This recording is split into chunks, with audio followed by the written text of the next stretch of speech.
हरे कृष्णा। भगवत गीता 18वां अध्याय जो है मोक्ष संन्यास योग। यहाँ पे जो भगवान जो सबसे बड़ा जो भगवत गीता का संपूर्ण ज्ञान का तात्पर्य हमें दे रहे हैं। तो भगवत गीता अर्थात जीवन, सब जीव का ये जीवन की फिलॉसफी अर्थात तत्व ज्ञान कि हमने जीवन कैसा यहाँ पे जीवन व्यतीत करना चाहिए, जो जीवन आनंदमय, सुखमय और शाश्वत, ऐसा उसका अंत गति हो, ऊंची गति प्राप्त होना चाहिए। तो ये सब जीवों के कल्याणकारी है। तो बहुत ही जो प्रैक्टिकल व्यवहारिक कि हमें लगता है भगवत गीता भागवतम ये सिर्फ भगवान का ज्ञान है, तो वो सिर्फ आस्तिक लोग जो भक्त है वो फॉलो करते हैं। लेकिन ये सब जीव जो यहाँ पे सृष्टि का भाग है, सृष्टि में रहते हैं, ये सारे जीवों के लिए है कि कैसे यहाँ पे रहना है। तो और आपको अलग अलग चॉइस है, इसलिए तो हम देखते हैं बहुत सारे लोग नास्तिक रहते, कोई आस्तिक रहते, कोई भाविक रहते, कोई कोई अलग अलग देव देवता की पूजा करते हैं। तो ये सब के यही एक कारण है कि भगवान सबके पिता है, सबको स्वातंत्र देते हैं और अलग अलग मनोभाव से हमें अलग अलग भौतिक प्रकृति के ये 3 गुण प्रदान किए जाते हैं, उससे हम अलग अलग चॉइस करते हैं। इसलिए इतने अलग अलग जो व्यक्ति के प्रकार है, इतने अलग अलग धारणा है, अलग अलग श्रद्धाएं है, तो अलग अलग जीवन पद्धति है।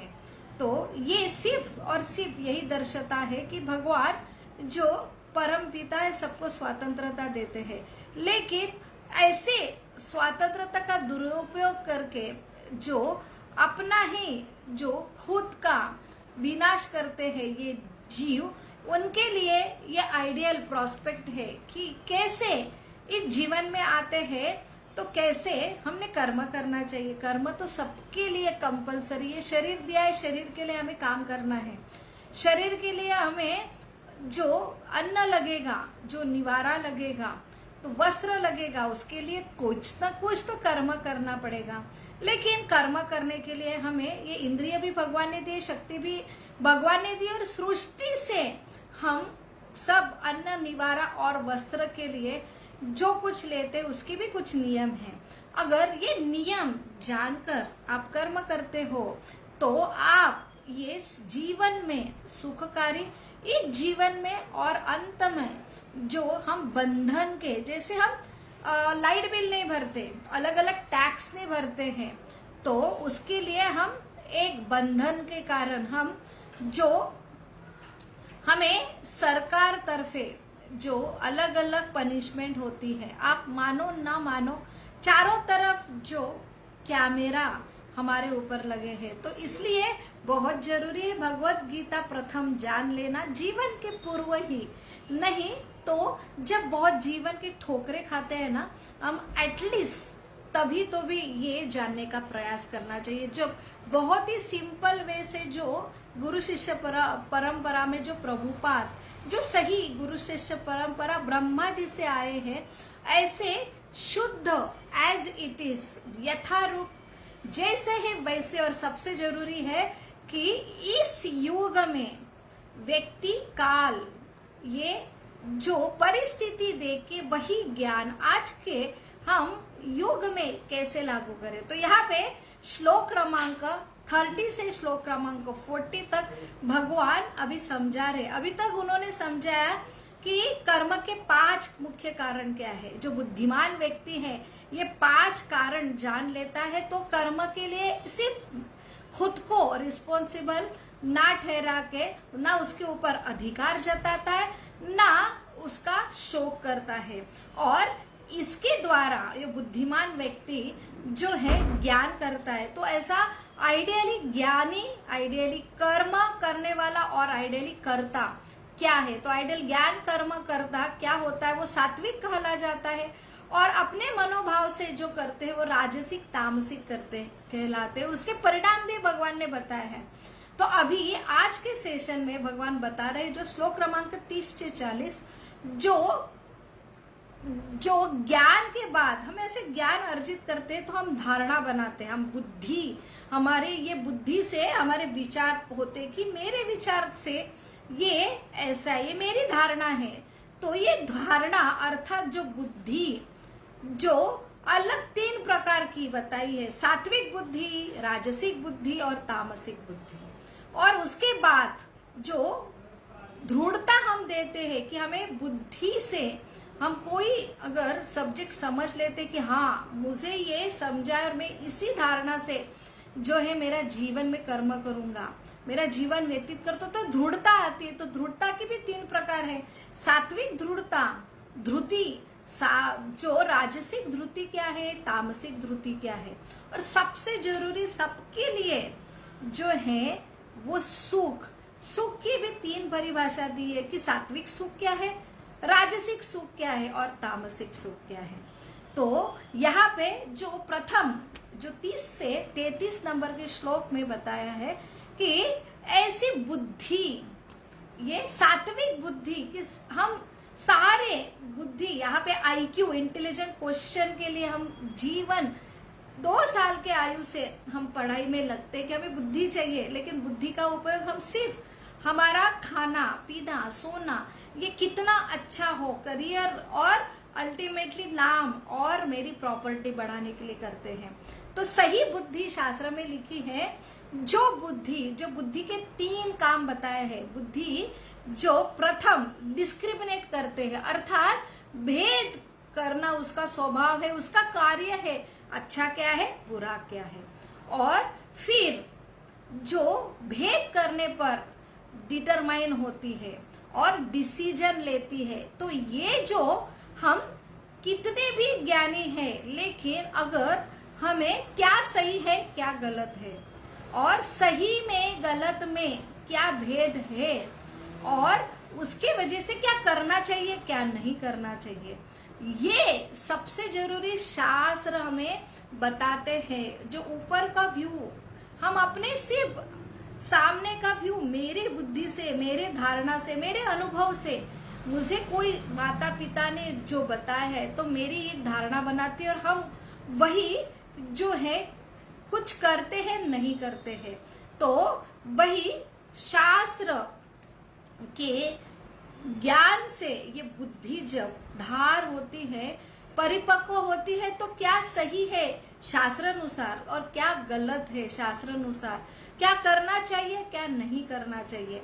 और सबसे जरूरी बुद्धि, अगर आप बहुत बुद्धिमान हो लेकिन इस जगत में आप आए हो, आप बंधे हुए जन्म मृत्यु जरा व्याधि में और यही नहीं समझते ये बुद्धि, और यही बुद्धि से हम मुक्ति हमारी पा सकते हैं। तो ये बुद्धि पूरा जीवन खाना पीना सोना और मेरा नाम अच्छा होने के लिए, मेरी प्रॉपर्टी बढ़ाने के लिए हम करते, तो ये श्रम एवं केवलम, तो ये सारे 0 के बराबर है। जब तक हम हमारा सही उद्देश्य ये बुद्धि द्वारा नहीं समझेंगे कि हम यहाँ पे बंधे हुए हैं, और यही बुद्धि से, यही शास्त्र समझ के हम यहाँ से जो है मुक्त होने वाले, तो ये सही बुद्धि है जिसे सात्विक बुद्धि कहलाते हैं। अभी राजसिक बुद्धि क्या है, राजसिक बुद्धि में जो आधा अंधा है, नहीं समझता कि मैं बंधा हुआ हूँ, बस कि मैं एक विशेष आत्मा हूँ, मुझे एंजॉय करना है। तो यहाँ पे जो बुद्धि धर्म और अधर्म का भेद नहीं करती, या समझ के भी जो है कि मेरे इंद्रिय तृप्ति के लिए जो कुछ है वो धर्म है, और मेरी अगर इंद्रिय तृप्ति अर्थात मैं अगर जहाँ पे खुद जो स्वामी न बन पाऊं, तो वहां पे वो जो कुछ है वो उसके लिए धर्म नीति, भले वो अधर्म है, साम दाम दंड भेद करता है, क्यों, क्योंकि मुझे राजा बनना है। तो वो बुद्धि सिर्फ इसके लिए यूज करता है कि मैं कैसा यहाँ पे उपभोग करके राजा बनूं, स्वामी बनूं और सबको दास बनाऊं। ये जो बुद्धि है वो राजसिक कहलाती है। अभी तामसिक बुद्धि क्या है, तामसिक बुद्धि में ये आता है कि जिसे वो इतना अंधा होता है, वो मोहग्रस्त होता है, जैसे ड्रंकन मैन होता है, उसे कुछ नहीं समझता। तो बुद्धि होके भी वो जो है मोह में रहता है, आलस निद्रा में रहता है, और है वो अधर्म समझता है और जो अधर्म है वो धर्म समझता है, बिल्कुल विपरीत करता है। और इसलिए ये पूरा विनाशकाली ये बुद्धि है, तो उसे तामसिक कहलाते। अभी जब आते हैं कि ऐसी दृढ़ता, तो हमें लगता है कि डिटरमाइन होना ये बहुत अच्छा लक्षण है, लेकिन किसके लिए डिटरमाइन हो रहे? आप अगर आपके जो सही डिटर्मिनेशन का, दृढ़ता का उपयोग है, हमारी धृति का उपयोग है, ऐसा ज्ञान बुद्धि अर्जित करके हम डिटरमाइन होना चाहिए क्या सही है क्या गलत है। फिर जो सही है उसके लिए दृढ़ता होना, अर्थात मन जो इंद्रिय है संयमित करना। तो ये बहुत ही, ये दृढ़ता का सही यूज है कि मेरे जैसे योगा, वो ऐसा योगी, ऐसा बुद्धिमान व्यक्ति अपना दृढ़ता के बगैर हम तपस्या नहीं कर सकते, हम योग कोई नहीं कर सकते। तो सही योग है आत्म साक्षात्कार, कि ये योग द्वारा, ये दृढ़ता द्वारा स्वयं की परिभाषा के मैं आत्मा हूँ, भगवान का अंश है, परमात्मा का साक्षात करके मैं यहाँ पे बंधा हुआ हूँ, यहाँ से मुझे ऊपर उठना है। तो इसलिए यम नियम जो है, जो आसन प्राणायाम प्रत्याहार, जो धारणा ध्यान समाधि, ये दृढ़ता के लिए यूज करता है, अल्टीमेटली आत्म साक्षात्कार। तो ये दृढ़ता जो है वो डिटर्मिनेशन है, सात्विक कहलाता है, जिसकी वजह से ये जीव मुक्त होता है। और वो डिटर्मिनेशन, वो भी लोग जो राजसिक है, जैसे दुर्योधन बहुत डिटरमाइन था,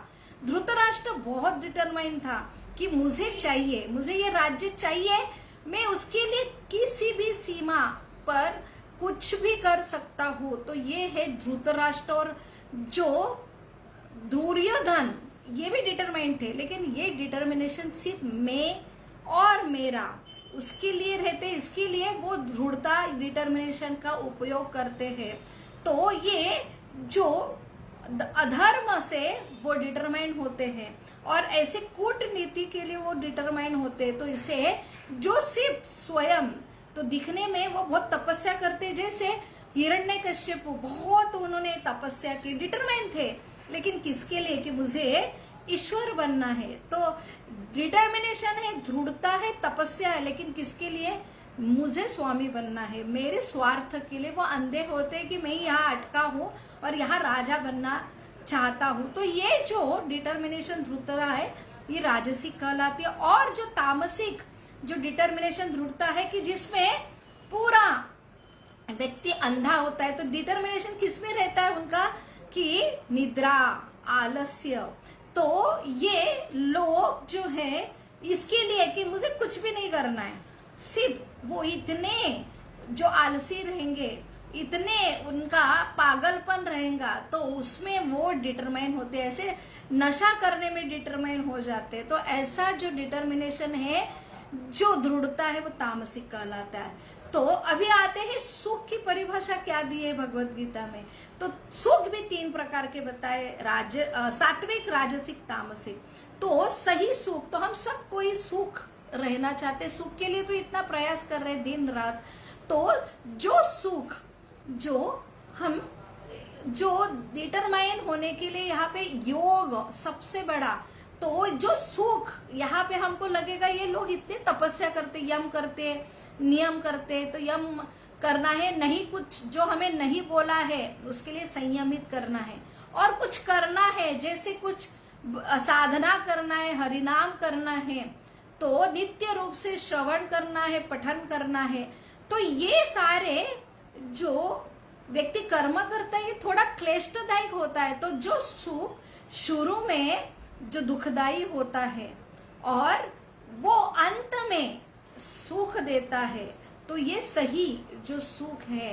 तो जैसे छोटे बच्चे स्कूल के लिए जाने के लिए बहुत रोते, उनके लिए बहुत कष्टदायक है, लेकिन जैसे ये कष्ट कर कर कर कर एक दिन वो डिग्री हासिल करता है, तब उसके लिए वो सुख प्रदान करने वाला है।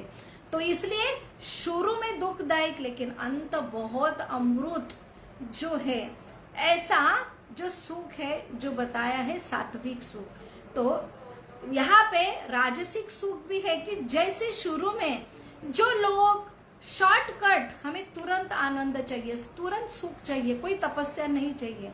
तो ऐसे जो राजसिक जो सुख बताए, जो शुरू में अमृत तुल्य है लेकिन अंत में जो विष समान है, जैसे हमें कि ये राजसिक लोग बहुत इंद्रिय तृप्ति के लिए लालसी रहते हैं और इंद्रिय सुख शुरू में बहुत ही अमृत बिना कष्ट का डायरेक्ट सुख मिलता है, लेकिन ये सुख की वजह से अल्टीमेटली बीमारी में परिवर्तन होता है या हम उसके लिए बहुत आसक्त होते हैं और वो हमसे छुड़ा लेता है। ऐसा ये सुख बहुत अंत में दुखदाई होता है, वो राजसिक जो सुख बोला जाता है। और तामसिक सुख में तो आनंद की लेश मात्र नहीं है, शुरू से लेके अंत में ये दुखकारी है। जैसे ड्रंकन मैन, वो ड्रिंकिंग करता है तो शुरू का भी जो है उसका दुखदायक प्रवास है और अंत में उसके पूरे ऑर्गन, शरीर और खुद का जीवन, दूसरों का जीवन विनाशकारी होता है। तो ये जो तामसिक सुख है